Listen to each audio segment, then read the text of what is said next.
Então, nessa noite, nós seremos conduzidos na reflexão da palavra pelo professor Emanuel Ataíde. Ele é o responsável da área de História aqui na nossa escola, que nos faz conhecer o passado, porque sem conhecer o passado, nós não temos perspectiva para o futuro, não é verdade? Nós somos um Deus que se revela na história, então é importante a gente poder conhecer bem a nossa história. Não percam os cursos do professor Emanuel. Emanuel, venha, Deus te abençoe e nos conduza nessa reflexão. Amém. Boa noite, irmãos e irmãs. Boa noite. Que a graça e a paz do nosso bom Deus esteja com todos. Amém. Quero agradecer, pastor Shen, pastor Ziel, Eliane pelo convite, e é um prazer muito grande. Hoje de manhã já tivemos aula de história, né? Já começamos a falar da história, e muitas vezes eu sou um Forrest Gump, contador de histórias, mas a história trazendo reflexões, e é importante para a gente pensar a nossa realidade, pensar o futuro, olharmos para a história. Mas eu gostaria de compartilhar um trecho da palavra do Senhor antes de apresentar um livro de história para vocês. Eu convido vocês, por favor, a abrirem as suas Bíblias em Hebreus, capítulo 10. Hebreus, capítulo 10. Iremos meditar nos versos 19 a 25. Uma breve meditação. Certa vez, ouvindo, lá no sertão nordestino, um irmão muito querido, falando sobre ele ia pregar, né, uma breve meditação, lá no Nordeste usa a seguinte expressão: irmãos, eu vou falar aqui uma besteirinha da palavra de Deus. Para nós, besteirinha não pega bem, né? Então, quer dizer, vou traduzir para vocês, é uma breve reflexão, né, curta, objetiva, do texto bíblico sagrado, e desejo que Deus fale conosco nesse texto. Então, Hebreus capítulo 10, versículo 11 ao versículo 25. Diz assim, 19 ao 25.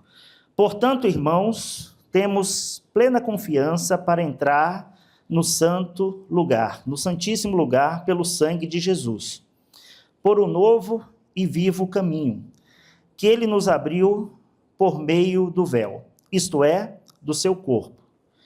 Temos, pois, um grande sacerdote sobre a casa de Deus.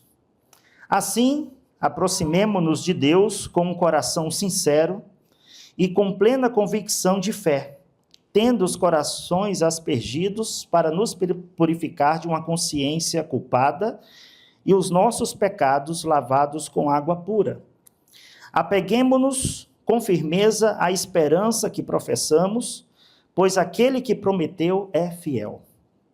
E consideremos uns aos outros para nos incentivarmos ao amor e às boas obras. Verso 25. Não deixemos de reunir-nos como igreja, segundo o costume de alguns, mas procuremos encorajar-nos uns aos outros, ainda mais quando vocês veem que se aproximam o dia. Todos nós aqui temos uma história de vida. Hoje cheguei um pouco mais cedo, estava conversando com o Marcelo, a gente contando um pouco das nossas histórias de vida, da onde nós viemos, até o processo da conversão.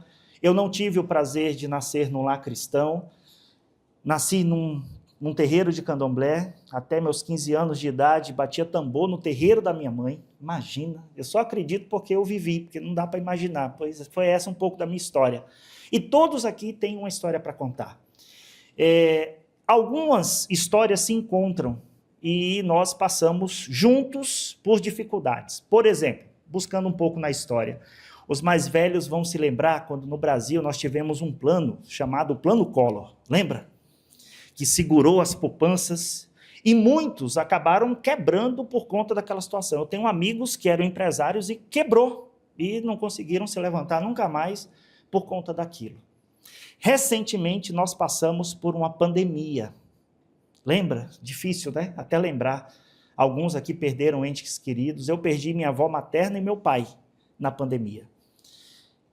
E a pandemia trouxe muitas questões difíceis e também trouxe algumas questões que agregaram, como, por exemplo, a tecnologia. muitas igrejas começaram a usar a tecnologia como uma ferramenta de culto. E hoje a gente consegue falar com pessoas em qualquer parte do mundo, as nossas aulas. Hoje de manhã tivemos uma aula, uma aluna falando dos Estados Unidos e tantas partes do mundo. Então isso é um bônus da tecnologia. Mas também traz ônus. E é justamente de um ônus que tem me preocupado bastante.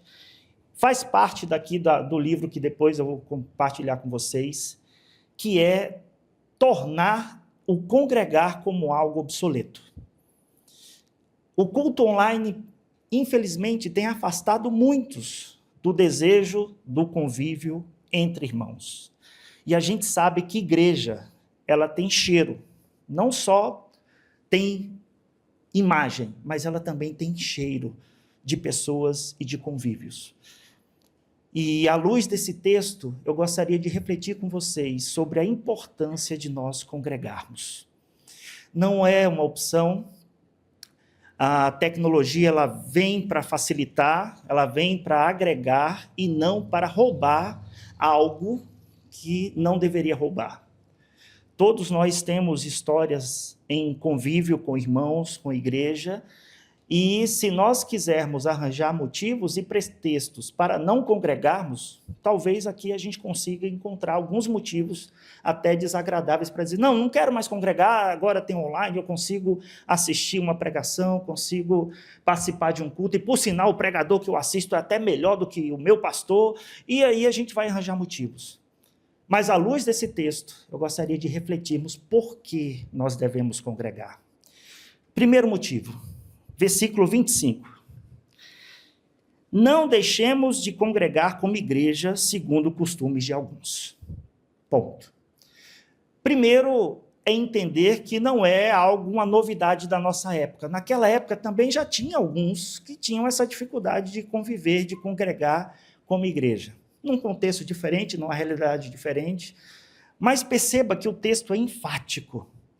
Não deixem de congregar. Não abram mão do convívio entre irmãos. Tem um ditado que diz, manda quem pode, obedece quem tem juízo. A Bíblia é enfática em relação a isso. E nós devemos obedecer. Quando ela diz que nós devemos fazer, sim, eu me submeto e digo, sim, Senhor, devemos congregar. Então, em primeiro lugar, porque a Bíblia diz. E quando nós tornamos essa prática obsoleta, relativa, a gente está infringindo algo que o texto está nos ensinando a vivermos em comunhão com os irmãos. Primeiro motivo. Segundo motivo, do verso 19 em diante, olha o que o texto diz, olha a beleza do texto e a profundidade da revelação desse texto. Portanto, irmãos, temos plena confiança para entrar no lugar santíssimo, pelo sangue de Jesus, por um novo e vivo caminho, que ele nos abriu por meio do véu, isto é, do seu corpo. Temos, pois, um grande sacerdote sobre a casa de Deus. Assim, aproximemo-nos de Deus com um coração sincero e com plena convicção de fé, tendo os corações aspergidos para purificar de uma boa consciência culpada e os nossos pecados lavados com água pura. Todos nós sabemos que antes da fé cristã havia um véu que nos separava. Nós precisávamos de um intermediador. Lembra lá do Antigo Testamento, do tabernáculo, o Santíssimo? Não entraríamos lá, a não ser o sacerdote. Depois veio o templo, continuou esse distanciamento até que veio Cristo. E este véu foi rasgado. E hoje nós temos acesso a ele. E como comunidade local, nós nos alegramos e nos congregamos juntos para termos acesso a ele. Então, o momento do congregar é um momento solene, onde nós celebramos essa rica oportunidade pela graça e pela misericórdia de Deus. E é uma beleza saber que cada um aqui, assim como eu, como você, estávamos separados dessa graça. Precisávamos de alguém que fizesse isso por nós. Levávamos o animalzinho, entregava lá e ficava à distância e sacrificava e depois ficava sabendo, foi sacrificado, tudo bem, Deus aceitou. E a pessoa voltava para casa, Deus aceitou meu sacrifício, agora não precisa mais disso. E como corpo de Cristo, nós celebramos isso juntos. Então, o segundo motivo é um momento de celebração juntos, que o véu não mais nos separa, nem nos separa entre nós e nem nos separa entre o nosso Criador por causa do sangue de Cristo, pelo novo e vivo caminho. Segundo motivo pelo qual é fundamental nós congregarmos como igreja. Terceiro motivo, aqui ainda no texto, o versículo 23. Apeguemo-nos com firmeza à esperança que professamos, pois aquele que prometeu é fiel. A gente só vai saber dessa esperança congregando. Numa comunidade local, nós somos ensinados no texto sagrado. Numa comunidade local, nós temos o que infelizmente muitas não têm, mas por favor, cultivem e lutem por isso, nós temos a escola bíblica dominical. Lembra? Talvez alguns tenham que ir no Google, que é escola bíblica dominical. Não deveria. Mas é o ambiente que a gente cresce, que a gente estuda. Eu me lembro que na minha conversão, há 30 anos, nossa, como eu cravava o pastor de perguntas. Pastor, por que isso?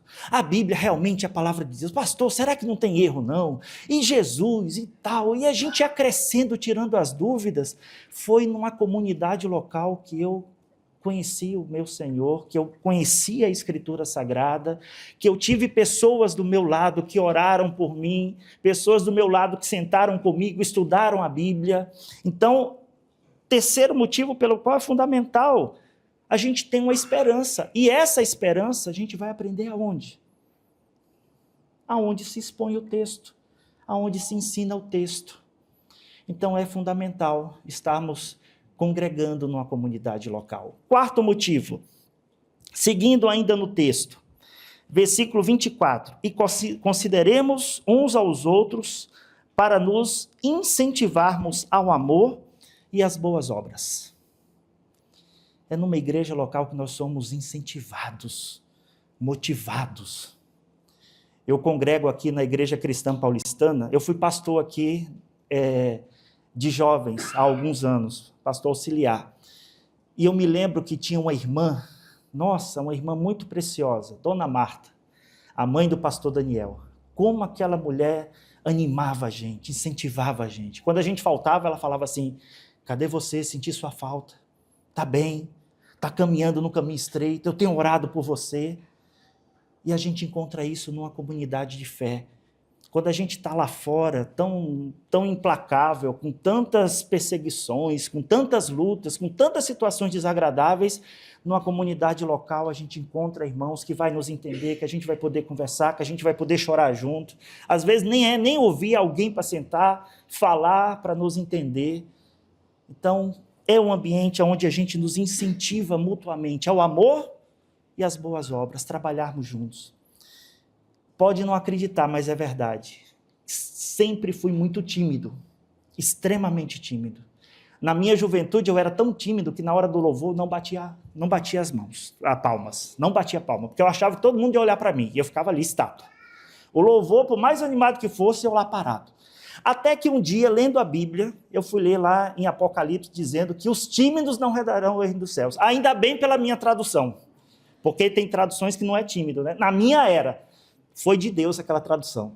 E quando eu li que os tímidos não entram no reino dos céus, eu era adolescente, eu falei, meu Deus, eu quero entrar no reino dos céus. A partir de agora eu vou vencer a timidez.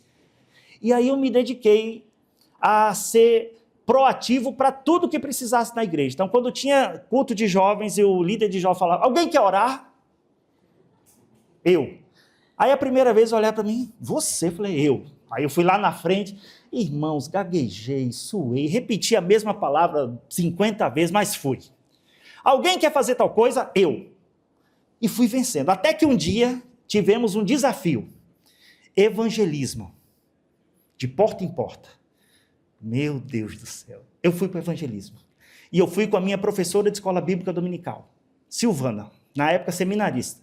Aí eu fui com a Silvana e eu combinei, Silvana, vamos evangelizar. E ela, nossa, você está corajoso. Eu falei, tô.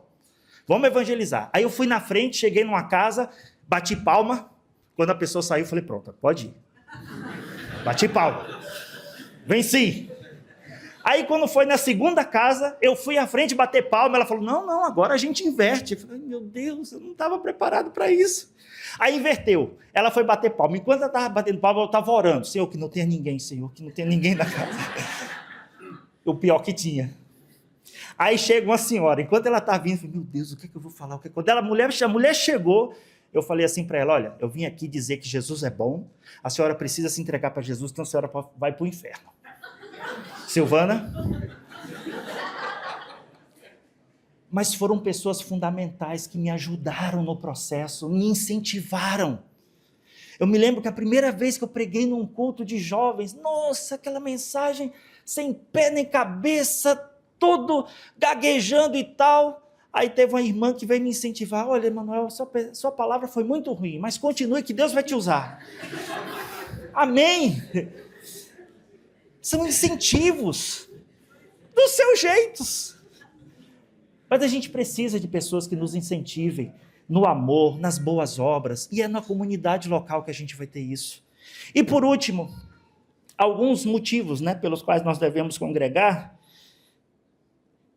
O versículo 25, vimos a parte A, não deixemos de congregar. Eu quis começar logo com essa palavra exortativa, um mandamento, mas olha o que diz o restante. Mas procuremos nos encorajar uns aos outros, ainda mais quando vocês veem que se aproxima o dia. Em algumas versões falam nos exortar. E aí me permita também citar mais uma vez a saudosa Dona Marta. Eu me lembro quando pastor de jovens, e algum jovem faltava na igreja, ela ia perguntar, cadê você? Senti sua falta.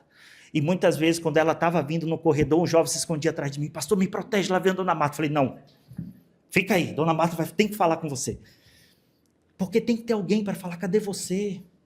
Aonde você está? Você está andando pelo caminho estreito? Está precisando de alguma coisa? Senti sua falta. Olha, cuidado. E hoje, Cuidado com essas redes sociais. Eu tenho visto que você tem postado. A gente precisa de pessoas que cuidem. Tomem isso como cuidado e como zelo. E é numa comunidade que a gente vai ter isso. E isso me preocupa, eu acho que tem nos preocupado, porque para muitos está se tornando obsoleto, está se tornando relativo. Não, eu não preciso da igreja, eu sou crente na minha casa, eu sei que você é crente, eu sei que você é fiel, eu sei que você ora, eu sei que você se consagra, mas você precisa de gente.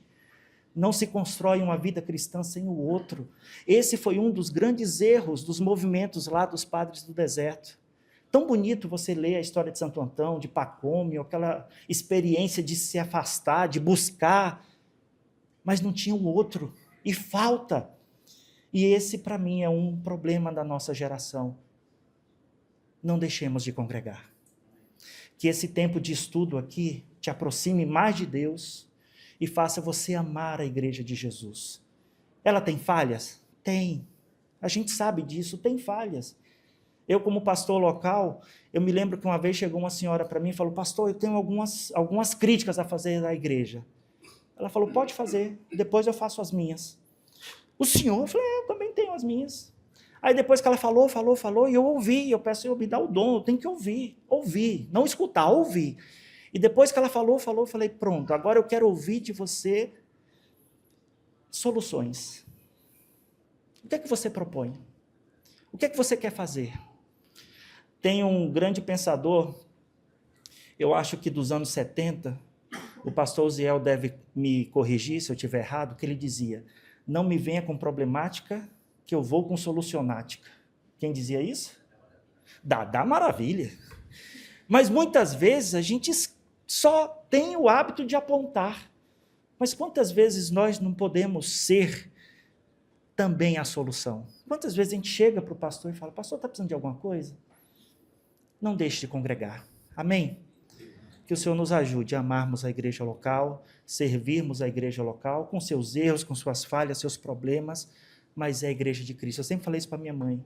A igreja é o melhor lugar do mundo. Melhor lugar do mundo. A gente aprende tanta coisa. Que Deus nos abençoe. Bom, eu gostaria... Amém, João? Amém. Eu gostaria de apresentar rapidamente o meu livro, depois a professora Karen vai apresentar o dela. Bom, esse livro, 96 Teses para a Igreja Evangélica Brasileira. Provocante, né? Nossa, provocante. Tá comigo, né? Oh, obrigado. Eu já ia falar, pode passar. Espera aí.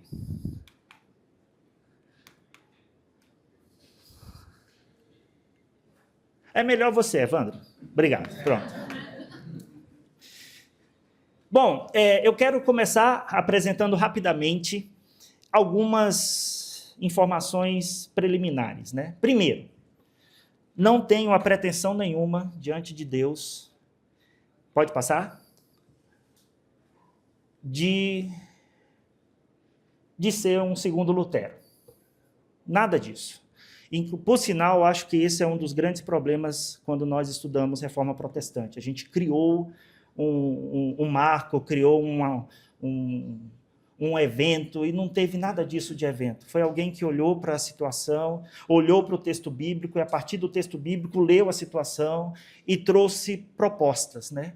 Então, Lutero só teve um, a gente não precisa de Lutero, a gente precisa que a Bíblia realmente tome o lugar dela como deve ser nos nossos púlpitos, nas nossas igrejas. Então, não tenham pretensão nenhuma disso. Por favor?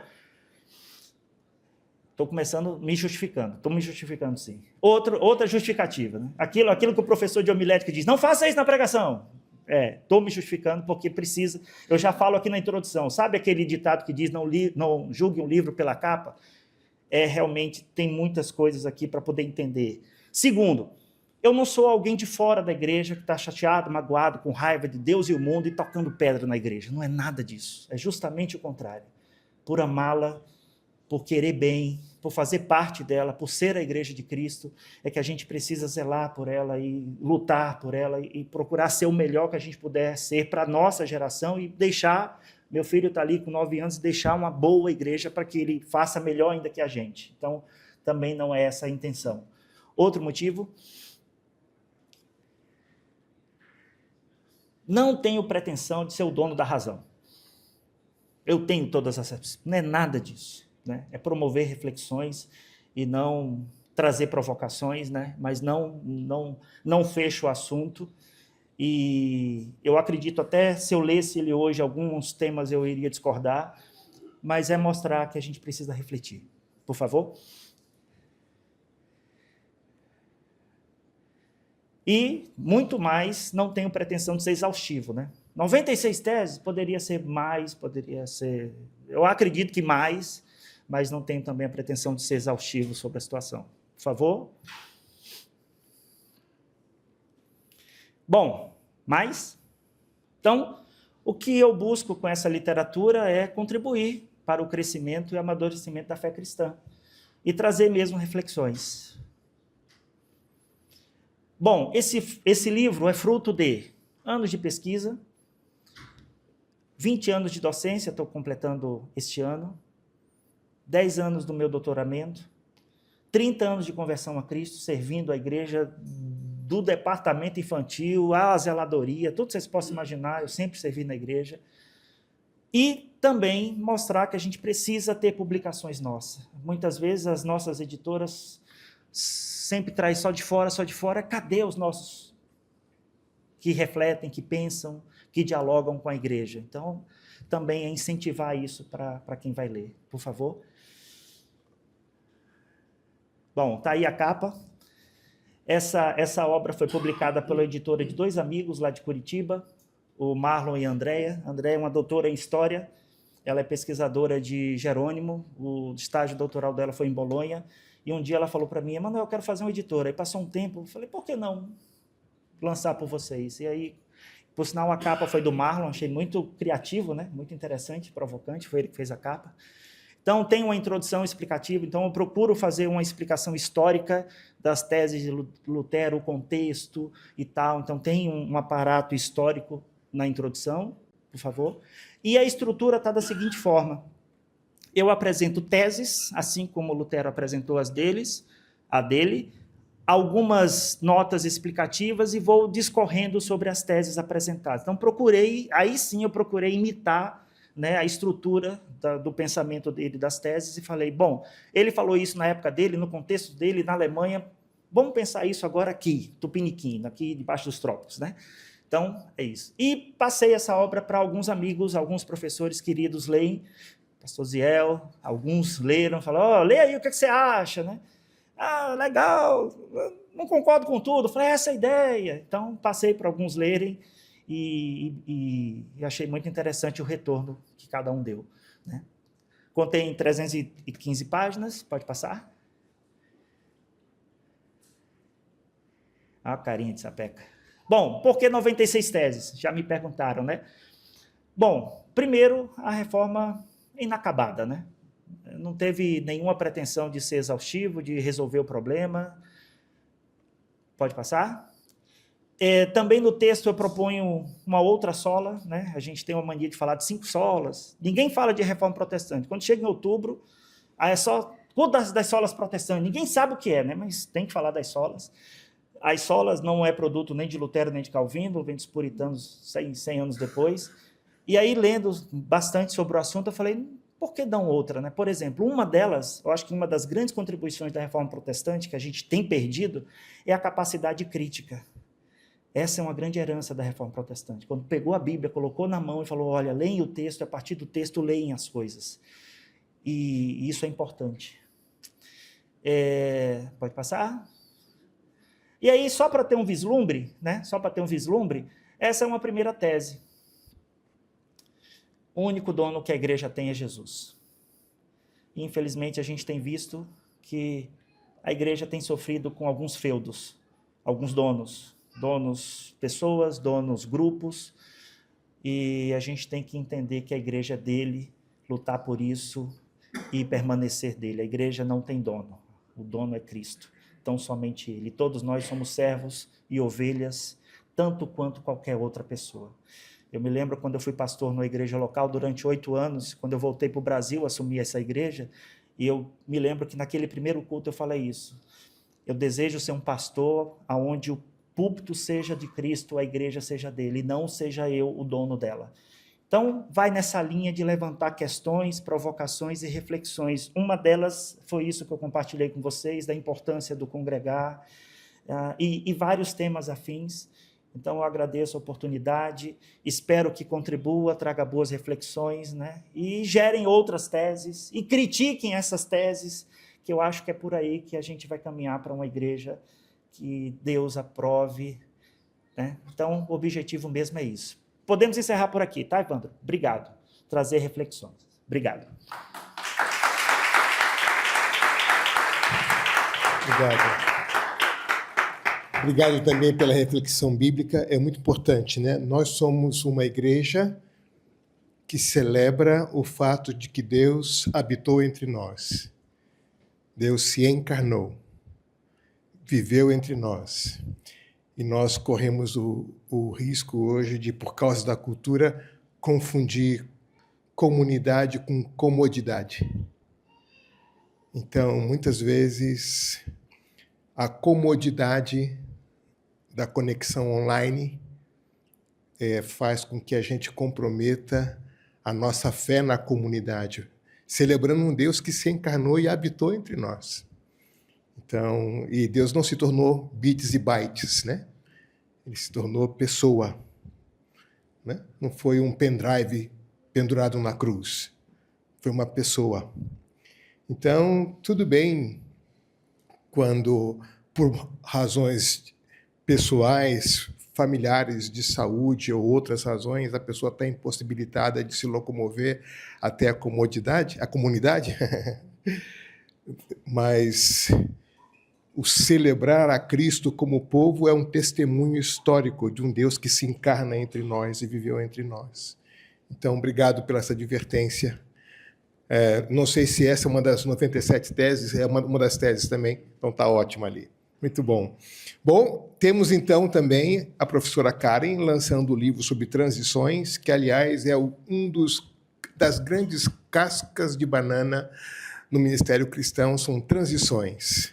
A maneira acidentada, ocasional, pouco pensada, com que ela é feita, esse livro por si só de carregar o livro já te ajuda bastante. Se você ler, ajuda mais ainda, mas carregar o livro Transições, pode ser que por osmose a coisa passe para você também. Então, Karen, venha compartilhar com a gente. Fala um pouquinho do livro anterior e depois faz a transição para Transições. Isso.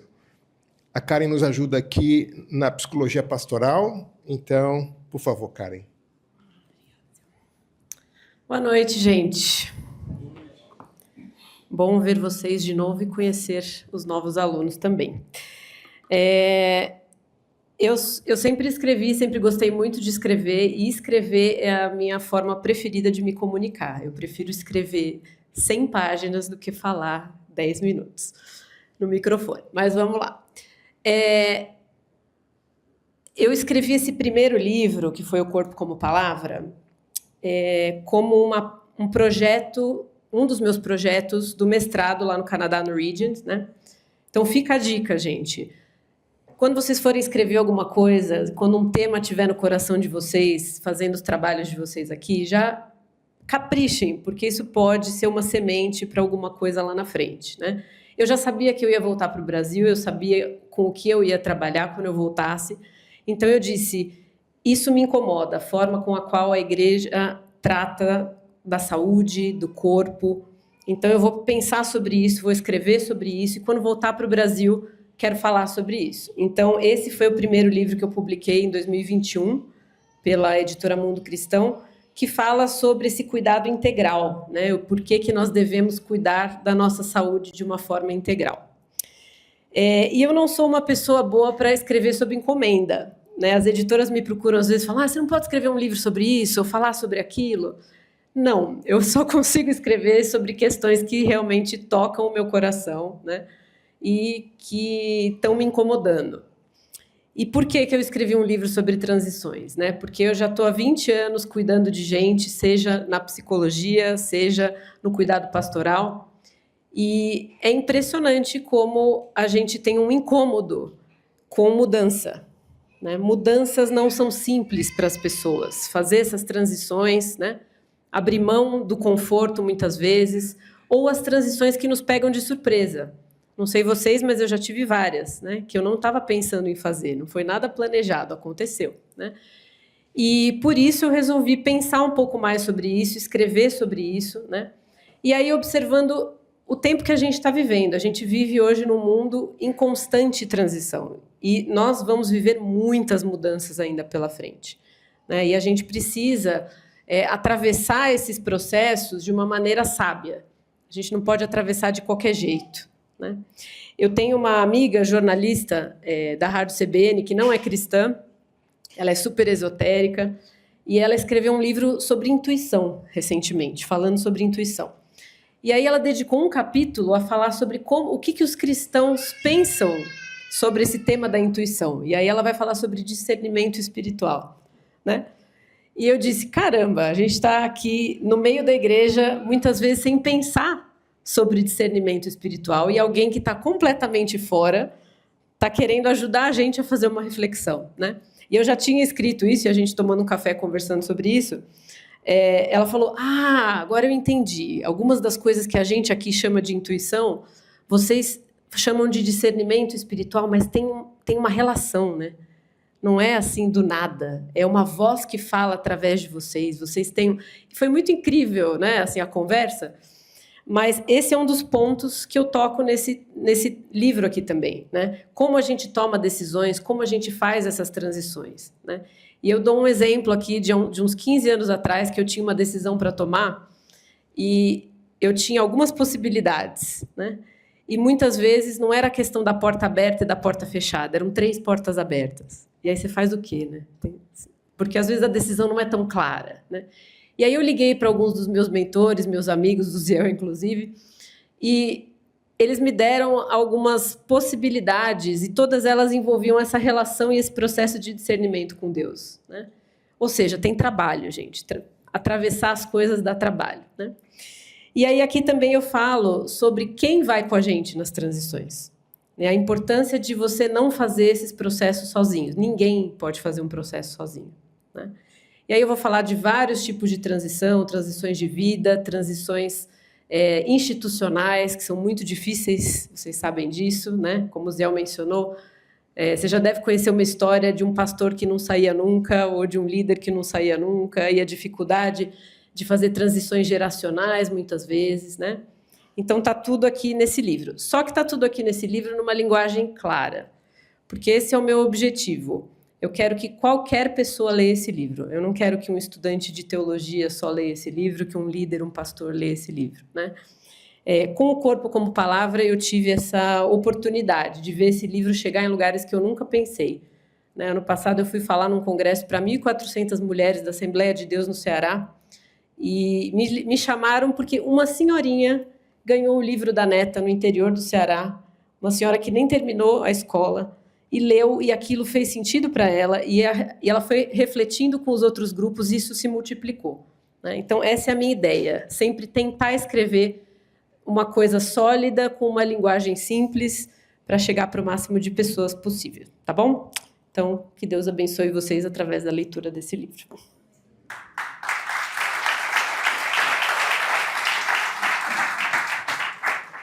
Obrigado, Karen. Muito bem, gente. Antes da nossa oração e da mesa de autógrafos, deixa eu dar alguns avisos para vocês aqui. Os links para assistir às aulas e para entrar na plataforma do Classroom estão sempre no cabeçalho dos grupos do WhatsApp. Eu imagino que vocês que entendam de WhatsApp sabem que seja um cabeçalho de WhatsApp, porque eu não sei, mas vocês devem saber. Então, eu tenho que admitir o DNA, que é um problema sério aqui. Nas WhatsApp eu sei o que é, aquele negócio verdinho. Mas, enfim, o cabeçalho vocês vão achar lá no WhatsApp, tá bom? A semana sabática nesse semestre vai ser entre os dias 30 de março e 3 de abril, tá bom? Então, nessa semana sabática, aquela semana em que você põe tudo em dia, tá bom? Ótimo. No dia 10 de abril, vamos ter uma reunião com as alunas e com a Luísa Agreste, tá bom? 10 de abril, meninada junta aqui, todos os maridos lavando louça, preparando o café, o almoço, dando suporte, namorados dando suporte, traz até aqui, deixa aqui, mas as meninas, nossas alunas, junto com a Luísa Agreste, no dia 10 de abril. Que horas vai ser isso, Eli? Às 7 da noite. 7 horas da noite, então, com a Luísa Agreste, tá bom? Vai ser um encontro do sertão com a Luísa Agreste aqui no dia 10 de abril. Isso porque ela casou com Nazaré, então, é um negócio certo. Deixa eu dar um aviso aqui meio constrangido e constrangedor, que é a questão do problema de plágio e da inteligência artificial. A gente não gosta de inteligência artificial aqui não, tá bom, gente? A gente prefere que vocês usem a inteligência de vocês. A gente não faz avaliação de inteligência artificial, a gente só identifica que foi utilizado. E como a gente tem tido algumas experiências com alguns alunos que recorrem com muita facilidade à inteligência artificial, a gente precisa avisar para vocês. Eu sei que ninguém aqui utiliza isso, está tudo certo. Vocês só têm uma inteligência de vocês mesmos, que é muito além da artificial, mas a gente quer ver o sopro do Espírito produzindo em vocês vida e inteligência. Então, a gente espera não precisar ter esse problema nesse semestre, tá bom? Então, se aparecer, a gente vai conversar, tá bom? A gente vai conversar. Mas, enfim, então está só explicado. É isso mesmo, Eli? Está tudo certinho? Botei medo o suficiente? Essa é a ideia? Tá bom. Eu fui convidado para falar num encontro, há muitos anos atrás, numa igreja lá no Rio de Janeiro. Então, eu viajei à noite para chegar cedo no Rio de Janeiro, mas eu cheguei muito cedo, eu cheguei 5 horas da manhã na rodoviária. Eu falei, eu fico aqui na rodoviária, eu vou para a igreja. Eu cheguei na igreja por volta das 6 da manhã e estava acontecendo uma vigília de oração. E eu peguei o último bloco da vigília de oração. E eu entrei, então, para participar da vigília de oração. E, naquele momento, era o rapaz que estava dirigindo a reunião de oração, disse assim, irmãos, esse último bloco nós vamos orar e vamos orar de joelhos. Fez uma pausa e disse assim, Vamos orar de joelhos, porque quem anda de joelhos não tropeça. Eu falei, já sei porque que eu vim nessa vigília de oração. Nunca mais esqueci essa recomendação. Quem anda de joelhos não tropeça. Acho que é uma boa atitude para a gente começar o semestre. O princípio da sabedoria é o temor do Senhor, não é isso que diz a palavra? Então, eu gostaria de convidar vocês, os que podem, para que se coloquem de joelhos. E nós vamos dedicar esse semestre ao Senhor. Nelson, você pode orar com a gente nesse momento? Vamos pedir ao Nelson, o pastor Nelson, que ore conosco nesse momento, dedicando esse semestre para o Senhor.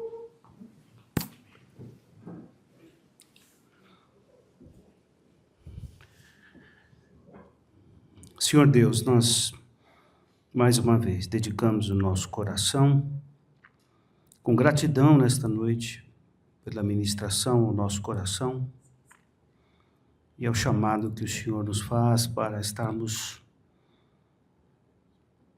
de joelhos, quebrantados, rendidos, colocando toda a nossa dependência e os nossos olhos no Senhor. Queremos, Pai, que o Senhor nos ensine a contar os nossos dias, olhando tudo que o Senhor tem escrito na história da Tua Igreja, em nossas vidas, nas vidas das famílias aqui representadas, em ministérios, comunidades locais. Senhor, quando nós olhamos o Senhor dirigindo, controlando a história, e muitas coisas que nós não entendemos nela, mas que nos dão caminhos para que a gente não perca a nossa identidade, a nossa identificação com a cruz e com o Teu Filho Jesus, que tem pastoreado o nosso coração. Pai, o Senhor traz essas vidas para que nesse seminário, neste lugar, busquem ouvir, discernir a Tua voz e busquem, Senhor, cumprir a missão que o Senhor nos deixou, de tornar o Teu Evangelho conhecido, de fazer discípulos do Senhor, de sermos de alguma forma, com a nossa humanidade, sermos referência também para que outras pessoas caminhem com o Senhor. Senhor, que o Senhor abençoe cada professor, cada professora, cada matéria que tenha a ver e faça sentido com a vida das pessoas que estão aqui te buscando conhecer, aprofundar, em tempos de tanta confusão, em tempos caóticos, que o Senhor tenha misericórdia de nós e que o Senhor nos incline em oração o tempo todo, na solitude, no silêncio, buscando acolher a Tua palavra e recebermos a Tua instrução, o Teu pastoreio, a Tua direção. Obrigado, Senhor. Obrigado, Senhor. Somos gratos pelo que o Senhor fará e nós vamos dar toda a honra e glória ao Senhor. Que possamos permanecer fiéis esse ano. E que as sementes lançadas também com lágrimas, com choro, possam gerar frutos de vida eterna. E o fortalecimento do Teu povo e da Tua igreja no nosso país e aonde o Senhor nos levar. Para a glória do Teu nome. Amém, amém e amém.